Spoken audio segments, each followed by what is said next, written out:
ఒక అతిథిని ఆహ్వానించుకుందాం. నాకు ఆల నేర్పిన రవీంద్రన్ ఇక్కడున్నారు, నడవడం నేర్పిన రఘుపతన్న ఇక్కడున్నాడు.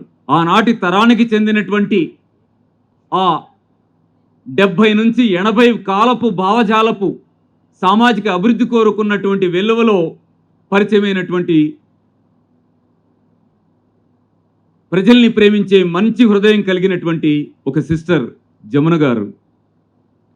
జమున గారిని వేదిక మీదకి రావాల్సిందిగా ఆహ్వానిస్తున్నాను. మీకు తెలుసు, జమున గారంటే ఈటెల రాజేందర్ గారి భార్య అని తెలుసు, లేదా ఒక పారిశ్రామికవేత్త అని తెలుసు. కానీ నాకేం తెలుసు అంటే ఒక మంచి సిస్టర్గా, ప్రజల్ని ప్రేమించే ఒక మంచి హృదయం ఉన్న మనిషిగా నాకు తెలుసు. అందుకే అలా ఆహ్వానించాను. మిత్రులారా, ఈ కార్యాన్ని అనుసరణీయం చేయడం కోసం సిద్ధార్థ యోగ విద్యాలయం వేసిన అడుగుల్లో ఒక అడుగు మన తెలుగు ప్రాంతాలన్నిటి యోగా కేంద్రాలు ఏర్పాటు చేయడం. ఆనాడు 22 యోగా కేంద్రాలను సిద్ధార్థ యోగ విద్యాలయం నిర్వహించింది. ఆ తర్వాత మరొక అడుగుగా ఉమ్మడి ఆంధ్రప్రదేశ్ అంతా కూడా ప్రజల్లో బహిరంగ సభలు నిర్వహిస్తూ ఈ భావాల్ని వ్యాప్తి చేయడం కోసం ప్రయత్నం చేయడం. ఆనాడు సహకరించినటువంటి ఉన్నత వ్యక్తిగా మీకు బసవేశ్వరరావు గారిని పరిచయం చేశాను.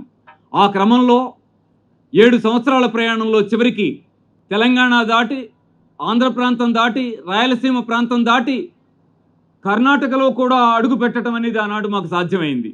బళ్ళారి తెలుగు ప్రజలు ఉండటం వల్ల సుమారు 30% 40% తెలుగు వాళ్ళే పరిచయం అయ్యారు. అక్కడ బళ్ళారిలో 3000 మందితో బహిరంగ సభ నిర్వహించి ప్రకృతి వైద్యానికి సంబంధించిన విషయాల్ని భోజనాలు ఏర్పాటు చేసి మరీ చేయగలిగే స్థితికి బళ్ళారి ప్రాంతం ముఖ్యులు మోటివేట్ అయ్యారు ఆనాడు చేసేటువంటి ప్రయత్నాల్లో. ఈ క్రమం అనేది దేనికి దారితీసిందంటే, కేంద్ర ప్రభుత్వ ఆధ్వర్యంలో నడిచే MDNIY Morarji Desai national yoga institute మన సిద్ధార్థ యోగ విద్యాలయాన్ని జిల్లా ఆరోగ్య కేంద్రంగా గుర్తిస్తూ 2 క్వాలిఫైడ్ పర్సన్స్ని మనకి సహకరించడం కోసం నియమిస్తూ, వారికి శాలరీలు కూడా సెంట్రల్ గవర్నమెంట్ ఫండ్ నుంచే ఇస్తూ మనకి సహకరించేటువంటి క్రమం ఒకటి కొంతకాలం కొనసాగింది.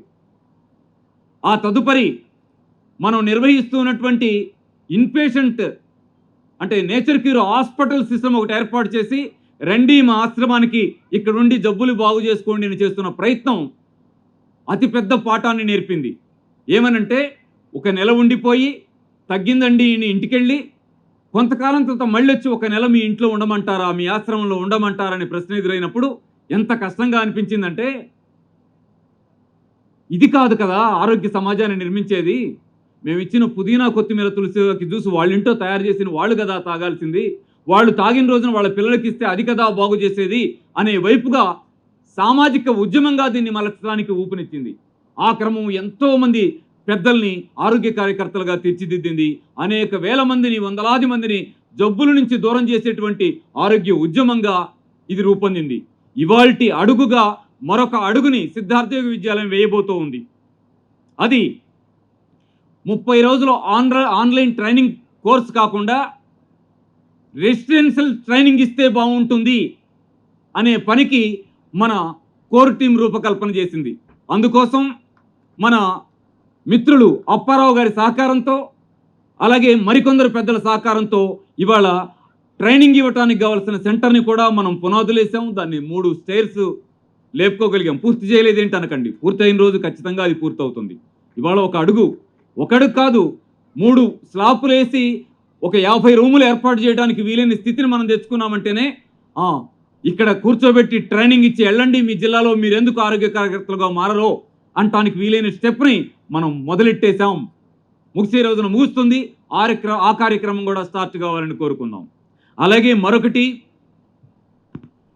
మీరు డాక్టరే అని మనం చెప్తూ ఉంటే, మీరెలా డాక్టరయ్యా అని అడిగే వాళ్ళు ఎదురవుతూ ఉంటే ఎలా అని బిడియపడుతున్న వాళ్ళని కాదు, భవిష్యత్ తరంలో ఇలాంటి భావజాలం కలిగిన డాక్టర్స్ని మనమే సర్టిఫైడ్ డాక్టర్స్ని తయారు చేసి సమాజంలోకి పంపించాలనే నిర్ణయాన్ని కూడా మన సిద్ధార్థ యోగ విద్యాలయం కోర్ కమిటీ తీసుకోవడం జరిగింది.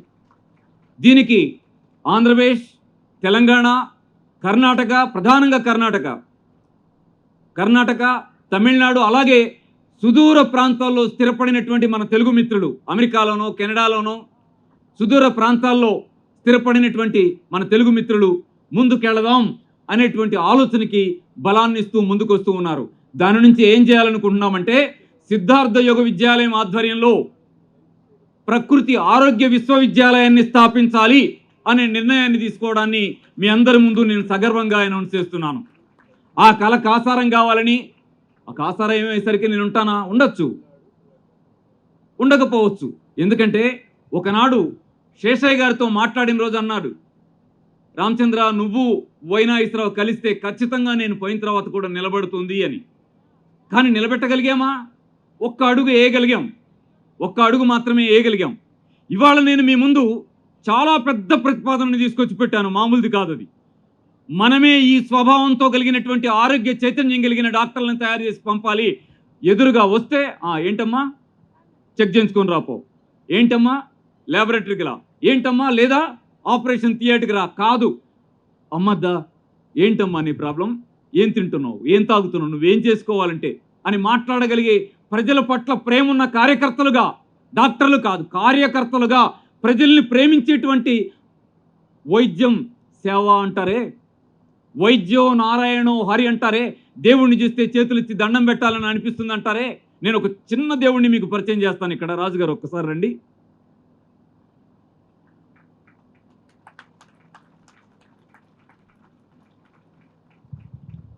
ఆయన ఎందుకు నా దగ్గరికి వచ్చారు వదిలేయండి, తను మాట్లాడే టైంలో మాట్లాడతారు. ఈయన ద్వారా మీకు నేను పరిచయం చేయదలుచుకుంది ఒకటే, ఏమిటి అంటే ఇక్కడికి ఒక 3 సంవత్సరాల పరిచయం ఉందండి.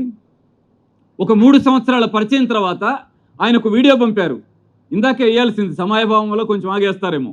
వీడియో పంపారు. దానిలో ఏముందంటే రాజుగారు ఒక క్యాన్సర్ పేషెంట్కి ట్రీట్మెంట్ చేస్తున్నారు. ఆ క్యాన్సర్ పేషెంట్ పరిస్థితి ఏంటి?